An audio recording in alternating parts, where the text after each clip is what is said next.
فيلمنا بيبدأ بكائن فضائي قوي جدا اسمه نول، وهو بيقول إن هو اللي صنع كائنات السيمبيوت اللي زي فينوم، بس لما شافوا شره حبسوه في سجن، ومفتاح السجن ده بيكون مع سيمبيوت منهم، وبناخد بالنا إنه بيكون مفتاح طالع منه إشعاع، وبيكون عمل جيش من الكائنات الفضائية علشان يدوروا على المفتاح، وعايزهم يجيبوه علشان يدمر كل كائنات السيمبيوت اللي سجنوه، وبيوعدهم إنهم لما يجيبوا المفتاح ويتحرر من السجن ويدمر العالم كله هيديهم حياة أبدية في الكون كله. فبيتحمسوا كلهم وبيفتحوا بوابات زمنية علشان يدوروا على المفتاح، وبننتقل لإيدي وفينوم، وبيكونوا رجعوا من زمن سبايدر مان واتنقلوا لزمانهم تاني في المكسيك، وبنلاقيهم قاعدين في بار هناك، وبنشوف إيدي وهو بيتكلم مع عامل البار، وبناخد بالنا إنه بيبقى مش في وعيه بسبب إن فينوم أجبره على إنه يشرب كتير. ولما بيكون رايح بيلاقي على التلفزيون إنه مطلوب للعدالة، والشرطة بتدور عليه علشان كانوا فاكرين إنه هو اللي قتل الضابط جرام في الكنيسة، وهو بيفكر بيلاقي تمثال الحرية، وفينوم بيقوله إنه دايماً كان نفسه يشوف التمثال ده في الحقيقة، فبيقرر إنه هيروح عند تمثال الحرية في نيويورك ويستخبوا هناك في المدينة علشان مش هيفضل على طول عايش في المكسيك. وفعلاً بيبدأوا يتحركوا على هناك، وفينوم وهو ماشي بيسيب حساب المشروب، لكن بنلاقي إن في جزء منه اتنقل مع العملة،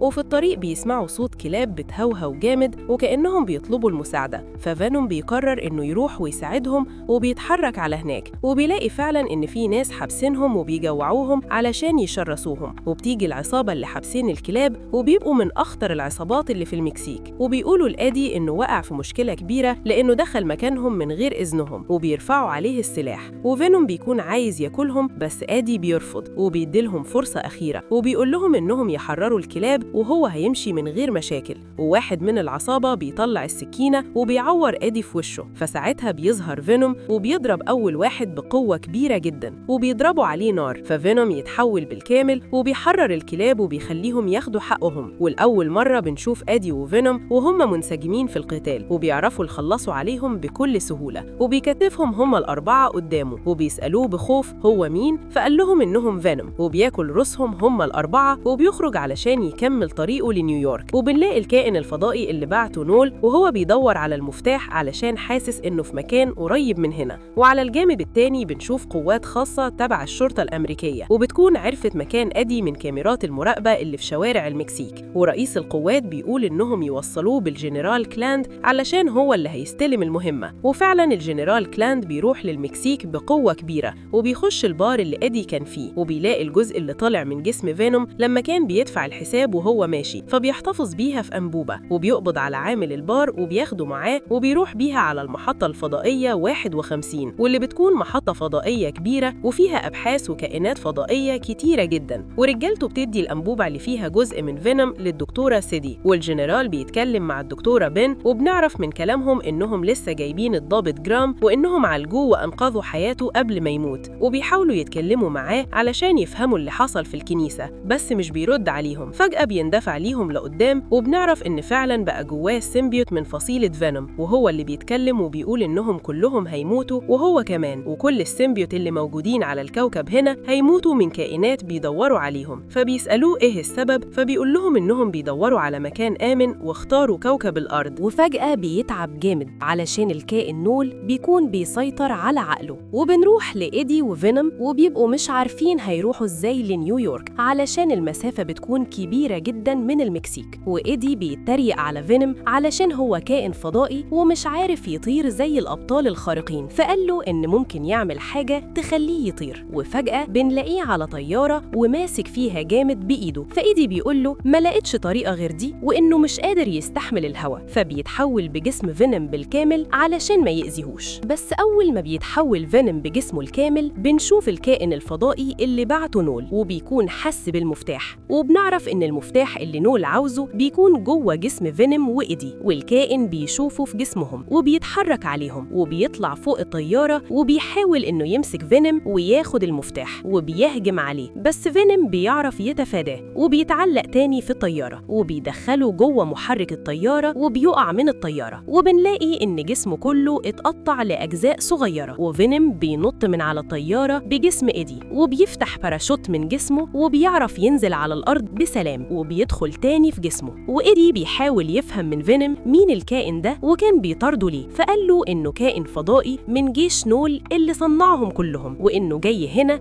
علشان ياخد المفتاح ويقدر يحرر نول من سجنه. فإيدي بيسأل فينوم ليش المفتاح موجود في جسمه وإيه قصته، فبيبدأ فينوم يشرح له وبيقول له إن لو حد حاول يموته فهو هيقدر يحمي حياته لو دخل جسمه ومش هيموت، ولكن لو عمل كده قوتهم هتندمج مع بعض وهيتكون من جوه جسمهم مفتاح. المفتاح ده بيتكون لما أي سيمبيوت بيدخل جوه جسم أي إنسان وينقذه من الموت. وبيبدأ يفكر إيدي إنه عمل كده زمان لما سيمبيوت دريك حاول يموته وهو دخل لجسمه وأنقذ حياته، وساعتها اتكون جواهم المفتاح. وعلشان كده نول بعت الكائنات دي، وبيفهم إيدي إن الكائنات الفضائية مش بتقدر تشوف المفتاح غير لما فينوم يتحول لجسمه بالكامل. وبعدها إيدي بيسأل فينوم إزاي يتخلصوا من المفتاح، فقال له إن لازم حد فيهم يموت علشان المفتاح يختفي. وبعدها بننتقل لواحد اسمه مارتن، هو وعيلته وهم في طريقهم للمحطة الفضائية 51 علشان بيبقى مهووس بالفضائيين ونفسه يشوف فضائي على الحقيقة، وبيبقى رايح المحطة على أمل إنه يشوف أي جسم فضائي هناك. وهم في الطريق بيشوفوا جسم الكائن الفضائي اللي كان بيطارد فينوم، بس بيكون فاكره طوب بسبب الصحراء ومش بيهتم. بس بنلاقي إن الكائن بيجمع كل جسمه من تاني بعد ما تقطع، وبنعرف إنه مخلوق لا يقهر وقوي جدا. وننتقل للمحطة الفضائية 51 وبنلاقي الجنرال والدكتورة وهم تحت في المعمل وبيبصوا على كل مخلوقات السيمبيوت اللي من فصيلة فينوم اللي قبضوا عليها. وبنعرف إنهم جابوهم من النيازك اللي كانت بتقع من الفضاء، وإن كان فيها كائنات من السيمبيوت وقبضوا عليها ساعتها. وبيستغربوا إن كل السيمبيوت بيبقوا مستسلمين، وده خلى الجنرال قلقان بإيه سبب وجودهم هنا على كوكب الأرض. ولما بيطلعوا في ضابط بيجي للجنرال وبيقول له إن الأجهزة رصدت مكان إيدي وهو بينط بباراشوت من طيارة وبيحضر كل القوات علشان يتحركوا عليه. وبننتقل لإيدي وهو ماشي في الصحراء ومش عارف يعمل إيه، بس وهو ماشي بيلاقي حصان وفينوم بينتقل في جسمه وبيتحول لشكل أكبر، وإيدي بيركب عليه وبيمشي بسرعة خيالية لدرجة إن إيدي بيطير لفوق كذا مرة من على الحصان، بس فينوم بيرجعه تاني. وهم في الطريق بيلاقي فينوم بحيرة فبيقف يشرب منها، بس فجأة بنلاقي هليكوبتر فيها الجنرال وقواته وبيهجموا عليهم وبيضربوا فينوم بسلاح إشعاعي، فإيدي بيقع في المية وفينوم كمان بيسيب الحصان وينزل هو كمان في المية، والقوات بتفعل بدلة الغوص وبتنزل وراهم المية. فإيدي بيحاول يدافع عن نفسه، بس فجأة بتطلع طلقة وبتيجي في الضابط وبيبقى إيدي مصدوم إنه قتل شخص بريء، وبعدها بيكمل سباحة. بس بيجي واحد تاني وبيمسكه، واللي بيطارده فينوم بيرموا عليه شبكة علشان يسيطروا عليه، بس بينتقل في جسم سمكة علشان يعرف يعوم أسرع، وبياكل سمكة قدامه علشان يكبر أكتر، وبيطلع من جسمها وبيدخل في جسم ضفدع فبينتقل ليه وبيتحول لجسم فينوم بالكامل. بس برضو أول ما فينوم بيتحول لجسمه بالكامل، الكائن اللي بعته نول بيحس بوجوده وبيتحرك عليه، والضباط بيجتمعوا حوالين فينوم وبيضعفوه بأسلحتهم. بس الكائن الفضائي بيوصل وبيكون شايف المفتاح جوه فينوم، فبينزل البحر علشان يجيبه من جسمه، بس القوات بتضرب عليه بأسلحتهم علشان بيبقوا مش فاهمين إيه الكائن ده، وفينوم بيستغل الفرصة وبيهرب منهم، والكائن بيبدأ ياكل فيهم كلهم بكل سهولة وما بيكونش مأثر فيه أي حاجة. والجنرال بيكون مصدوم من قوة الكائن ده، وبيبدأ يفهم كلام الضابط جرام والسيمبيوت اللي كان جواه لما قال له إيه اللي هيحصل. وفينوم بيتحول لجسم إيدي وبيهرب، وساعتها الكائن مش بيشوف المفتاح فبيمشي من المكان. وبنروح للدكتورة بن وسيدي، ولما بيعرفوا اللي حصل من الجنرال بيخشوا للضابط جرام وبيقولوا له إيه اللي حصل، فساعتها السيمبيوت بيتحول لشكله بالكامل وبينبهروا بشكله وبيسألوه عن اللي هيحصل. بس قبل ما يجاوب بيخش الجنرال عليهم، والسيمبيوت بيقول لهم إن الكائن عايز المفتاح من جسم فينوم علشان يحرر الكائن نول، وساعتها هيقضي على أي كائن حي على أي كوكب، وهيخلص كمان على كل السيمبيوت، وإن لازم البشر والسيمبيوت يتحدوا علشان الكائن ده ما ياخدش المفتاح من جسم فينوم. وقال لهم كمان إنهم لو ما عرفوش يخلصوا على الكائن ده يبقى لازم فينوم أو إيدي يموت، علشان لو حد فيهم مات ساعتها المفتاح مش هيبقى ليه وجود. فساعتها الجنرال بيحس إن هو ده الحل الوحيد، بس الدكتورة بتكون مش مقتنعة علشان هيموت واحد بريء ملوش ذنب، والضابط قال لها إن في قوة جاية كوكب الأرض كله مش هيقدر عليها، وإن الكائن ده لوحده ما كناش قادرين عليه، وإن أنسب حل إننا نموت حد فيهم علشان ما ياخدوش المفتاح ويدمروا العالم. وعلى الجانب التاني بنشوف إيدي وهو ماشي في الصحراء ومش عارف عارف يعمل إيه. وفجأة وهو ماشي بيلاقي مارتن وعيلته مخيمين علشان ياكلوا وبعد كده يكملوا طريقهم، وبيحاول إيدي ينضم ليهم علشان يساعدوه وبيوافقوا، وبيبقوا عائلة لطيفة جدا وبيساعدوه وبيجيبوا له أكل. وبيقول لمارتن إنه رايح لنيويورك، فقال له إنه ممكن يوصله لولاية قريبة من نيويورك علشان في طريقه للمحطة الفضائية 51. ولما إيدي سأله هو ليه رايح لهناك، قال له إن هو مؤمن جدا إن في فضائيين عايشين معاهم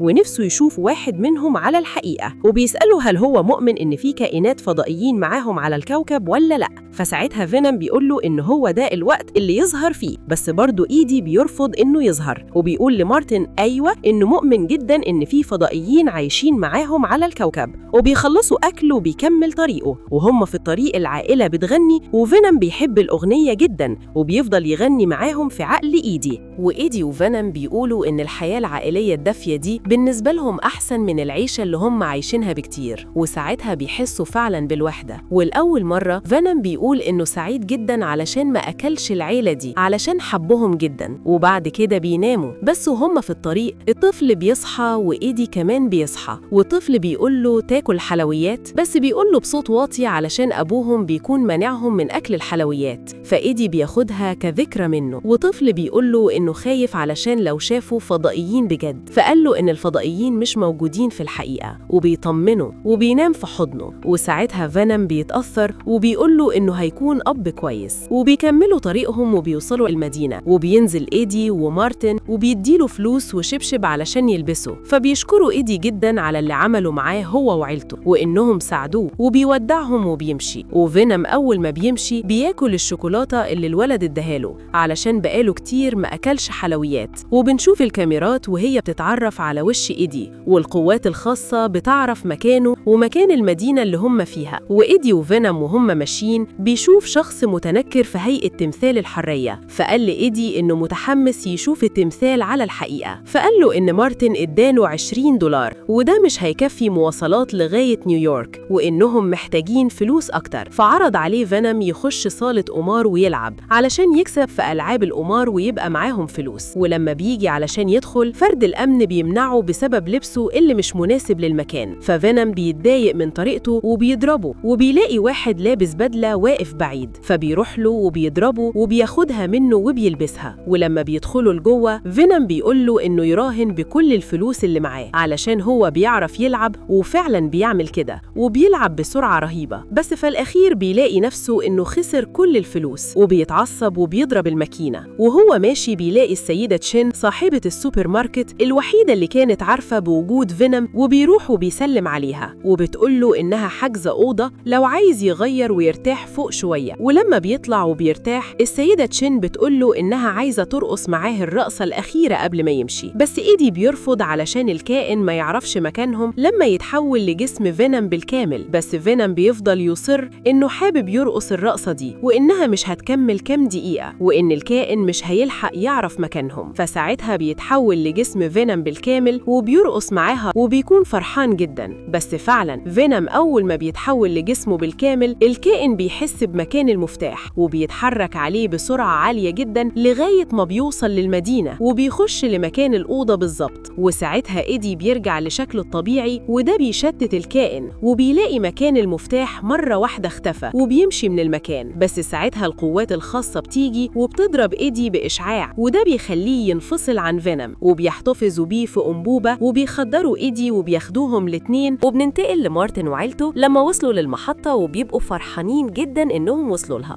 وبيطلعوا البرج وبيتفرجوا وبيستنوا على أمل إنهم يشوفوا أي كائن فضائي. وبنلاقي دكتورة سيدي وبن وهم شايفين فينوم، وبيحسوا إنه فعلا مختلف عن باقي السيمبيوت اللي موجودين في المحطة. وبن بتقول لسيدي إنها تنقله تحت للمعمل، وساعتها بنشوف سيدي وهي عمالة تفكر ومتوترة وإنها هتعمل حاجة غير إن هي تنقله. وساعتها إيدي بيفوق من الأوضة اللي هو فيها، وبيلاقي الضابط جرام في الأوضة اللي قدامه، وبيستغرب إنه لسه عايش. وكمان بيتحول للسيمبيوت اللي جواه، وبيقول له إنه يحمي المفتاح علشان لو نول استحوذ عليه هيدمر العالم كله. وبيقول له إن المحطة فيها كائنات كتيرة من السيمبيوت وإنها هتساعده وقت المعركة. وساعتها بتيجي دكتورة بن وسيدي، بس قبل ما يتكلموا مع إيدي بيجي الجنرال بقوته علشان ياخدوا إيدي ويخلصوا عليه علشان ما يكونش فيه وجود للمفتاح لما حد فيهم يموت. ودكتورة بن بتحاول بتمنعه علشان ملوش ذنب إنه يموت، بس بيبقى من غير فايدة، والجنرال بيطلعه وبيضربه بالنار. بس بنلاقي إن سيدي خلت فينوم ينتقل في جسمها، وقبل ما يموت إيدي فينوم بينتقل لجسمه وبتخرج من جسمه الرصاصة. ولما فينوم بيتحول بشكله الكامل بيجي الكائن الفضائي وبيطارد فينوم، بس ساعتها السيمبيوت اللي جوه الضابط جرام بيخرج من الأوضة وبيحاول يعطله وبيقول لفينوم إنه يهرب، ولكن الكائن بياكله بكل سهولة وبيخرج ورا فينوم. وساعتها فينوم بيقول لهم إنهم يحرروا كل السيمبيوت اللي في المحطة علشان يساعدوه، وفعلا سيدي بتعمل كده، وإيدي بيرجع لجسمه الطبيعي علشان يشتت الكائن وما يشوفش المفتاح، والسيمبيوت بيتحرروا وبيخشوا في أجسام العلماء والضباط الموجودين علشان يحاولوا يعطلوا الكائن على قد ما يقدروا. والكائن بيكون قوي جدا ولا يقهر فعلا، والضباط والقوات الخاصة والسيمبيوت كلهم بيحاولوا يوقفوه، لدرجة إن في 2 سيمبيوت بيتحدوا في جسم بعض، بس برضه ما بيكونش مأثر فيه وبياكلهم بكل سهولة. وسيدي بتتحول لسيمبيوت قوي جدا وليه سيوف كتير وبتحاول تعطله، ودكتورة سيدي بتاخد أنبوبة فيها جسم سيمبيوت معاها، وإيدي بيطلع بره بجسم فينوم، فالكائن بيطلع وراه والمعركة بتبقى خارج المعمل، وإيدي بيكون محمي من كل السيمبيوت اللي بيدافعوا عنه. ومارتن وعيلته بيشوفوا اللي بيحصل وبيتصدموا علشان بيكونوا أول مرة يشوفوا كائنات فضائية، وإيدي بيحاول يهرب لأبعد مكان ممكن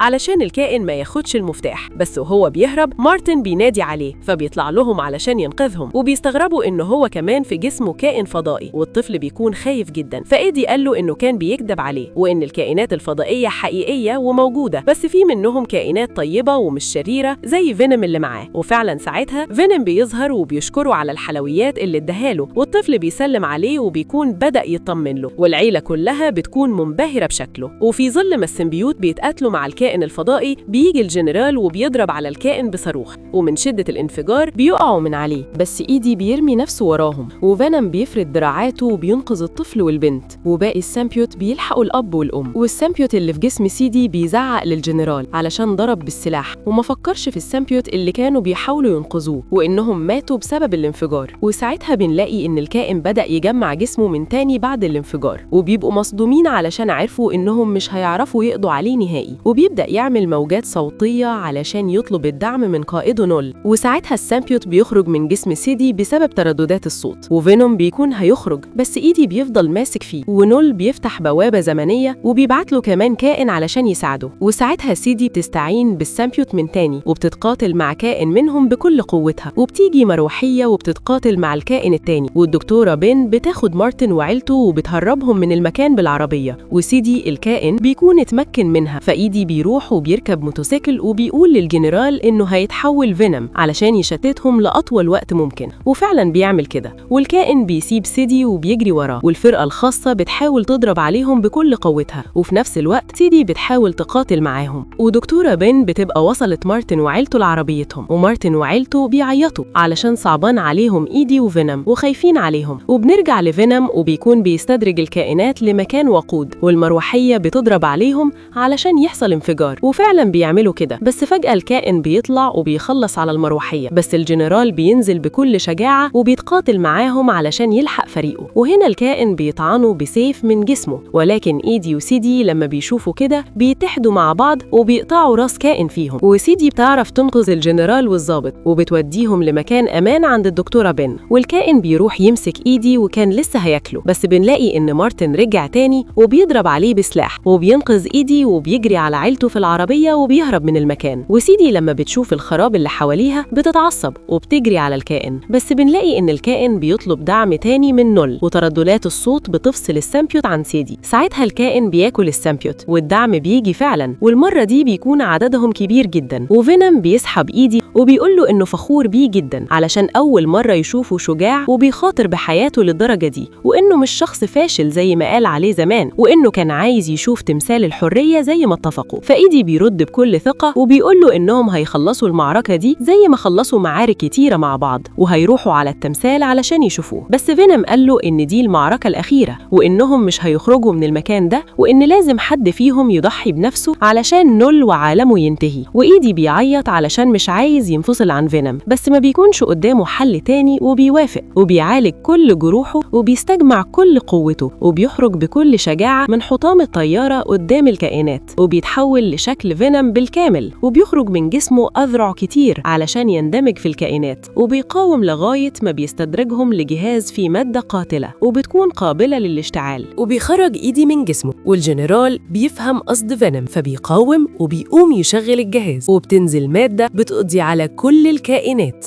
وفينوم بيقول لإيدي إنه مش هينساه وعايزه يفضل فاكر ذكرياتهم مع بعض، وبيخرج جزء منه علشان يودع إيدي، وإيدي ما بيكونش مستوعب اللي بيحصل وبيبان عليه الحزن. وبتنزل المادة وبتقضي على كل الكائنات، وبرضه بتقضي على فينوم، وإيدي بيكون شايفه وهو بيموت قدامه. وسيدي وبن بيجروا من المحطة قبل الانفجار، وبيحصل انفجار كبير جدا، وسيدي بتقع من شدة الانفجار. فالدكتورة بن بتستخدم السيمبيوت اللي كانت واخداه من المعمل عشان تلحق صديقتها سيدي، وبنلاقي إنها عندها قوة كبيرة جدا مع السيمبيوت اللي معاها. وبعدها بفترة بنلاقي إيدي في المستشفى وهو بينادي على فينوم، بس بنلاقي راجل عسكري في مكان مرموق جدا وهو بيقول له إن فينوم ما بقاش موجود خلاص، وبيحييه على شجاعته وعلى اللي عمله علشان ينقذ العالم. بس برضه بيحذره إنه لو قال أي حاجة للناس عن اللي حصل في المحطة هيسجنوه، وإنه يبدأ حياته من جديد. وبعد كده فعلا بنشوف إيدي وهو بيحاول يعيش حياته، بس بيبقى مش عارف يتعود على موت فينوم، وإنه مش عارف يتأقلم على حياته من غيره، وبيفتكر كل ذكرياتهم مع بعض من أول مرة شافوا فيها وكل الذكريات اللي عاشوها مع بعض.